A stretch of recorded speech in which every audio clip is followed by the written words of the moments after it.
اور کچھ ہی ہفتوں میں اس غریب کی بھی چھٹی ہو گئی۔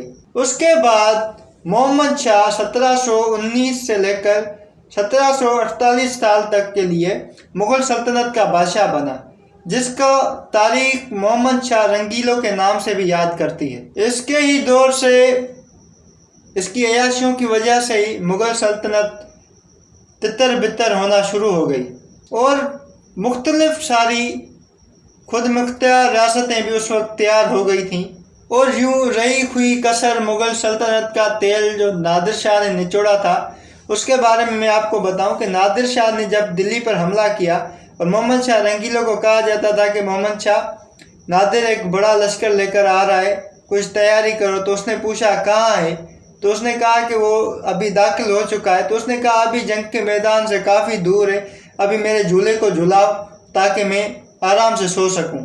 اور یوں اس کے ناراضی منہ میں آ گئی، ایک شعر ہے نا، اس کی ناراضگی منہ میں آ گئی۔ وہ شعر اس لیے بول رہا ہوں کہ جب نادر شاہ نے کسی بات پر غصہ کیا تو اس نے دہلی میں قتل عام کرنے کی اجازت دے دی، اور تاریخ میں آتا ہے کہ دہلی کی گلیوں میں خون نہر کی طرح بہہ رہا تھا، اس نے اتنا ظلم کیا۔ اور یہاں پر یہ پاگل بادشاہ جسے محمد شاہ رنگیلوں کے نام سے جانا جاتا ہے، وہ کہتا تھا کہ ابھی جھلاؤ، وہ مجھ سے کافی دور ہے۔ اس کے مرنے کے بعد 1748 سے لے کر 1754 تک اس کا بیٹا احمد شاہ بہادر جو تھا، نام کا بہادر تھا لیکن اس کی تاریخ بھی کچھ الگ ہی ہے، اس کے بارے میں بھی آپ کو میں کبھی بایوگرافی بتاؤں گا۔ تو وہ بادشاہ بنا، اور اس نے 6 سال تک کے لیے سلطنت کو سنبھالا، اور یوں وہ بھی بیچارہ چل بسا۔ اور پھر 1754 سے لے کر 1759 تک عالمگیر ثانی، جو کہ عالمگیر کا پوتا تھا، اس نے اس تخت کو سنبھالا، اور پھر وہ بھی بیچارہ چل بسا۔ اور پھر شاہ جہاں شوم نے 1 سال کے لیے اس ڈگمگاتی ہوئی سلطنت کا سہارا بنا یا سہارا دیا۔ اس کے بعد ان لوگوں نے اپنی سلطنت کو اس طرح سے ڈیوائیڈ کیا ہوا تھا کہ پہلے ایک چاچا کا بیٹا، پھر دوسرے کا، پھر تیسرے کا، پھر چوتھے کا۔ تو یوں شاہ عالم ثانی پھر تخت پر بادمان ہوا، یعنی کہ اس نے اپنے پاؤں جمائے، اور اس نے 1759 سے لے کر 1806 تک اس ڈگمگاتی ہوئی کشتی کو سہارا دیا۔ اور پھر اس کا بیٹا اکبر شاہ ثانی 1806 سے لے کر 1837 تک مغل سلطنت کو چلاتا رہا، اور 31 سال تک کے لیے وہ دلی کے تخت کا بادشاہ رہا۔ لیکن اس کے بعد کیا ہوا کہ یہاں پہ تاریخ کچھ ہی سالوں میں بدلنے والی تھی۔ تو پھر یوں ہوا کہ بہادر شاہ ظفر، جو کہ 1833 سے لے کر 1857 تک بہادر شاہ ظفر کے نام سے مغلوں کا آخری تاج پات سپوت بہادر جسے کہا جاتا تھا، اس نے حلف اٹھایا کہ اب میں اس سلطنت کو سنبھالوں گا۔ بہادر شاہ ظفر کے دور میں ایسٹ انڈیا کمپنی ہندوستان میں اپنا پنجے گاڑ چکی تھی، اور اس نے بہادر شاہ ظفر کو یہ کانٹریکٹ دیا تھا اور وعدہ کیا تھا کہ تمہارے بعد لال قلعہ ہمیں خالی کرنا، اور تم کسی بیٹے کو اپنا بادشاہ نہیں مانو گے اور ہم بھی نہیں مانیں گے، اور یہ ہمارے حوالے ہوگا۔ اور اس کے بعد ان لوگوں نے وہ کانٹریکٹ بھی بہادر شاہ ظفر سے توڑ دیا، وہ وعدہ بھی، اور اسے جا کر رنگون کوٹ کے قید میں قید کر لیا۔ اور وہاں پہ بہادر شاہ ظفر نے کچھ شعر لکھے ہیں جو میں آپ کی نظر کروں گا۔ لگتا نہیں ہے دل میرا اجڑے دیار میں، کس کی بنی ہے یہ عالم ناپائیدار میں، کہہ دو ان حسرتوں سے کہ کہیں اور جا بسیں، اتنی جگہ کہاں ہے دل داغدار میں، عمر دراز مانگ کے لائے تھے 4 دن، 2 آرزو میں کٹ گئی 2 انتظار میں کتنا بد نصیب ہوں ظفر دفن کے لیے، 2 گز زمیں بھی نہ ملی کوہ یار میں، اور اسے اپنے ملک میں مرنے کے لیے زمین بھی نہ ملی۔ یوں پھر انڈیا پر یا ہندوستان پر انگریزوں نے اپنا حکم جما لیا اور اپنے پاؤں جما لیے۔ اس بیچ میں آزادی کی جنگ بھی لڑی گئی، جس میں مسلمان اور انڈیا کے ہندوؤں کو دونوں کو شکست ہوئی اور انگریز قابض ہو چکے۔ یہ تھی ہندوستان کی تاریخ میں مسلمانوں کی بادشاہت۔ امید کرتا ہوں کہ آپ کو یہ ویڈیو بہت پسند آئی ہوگی،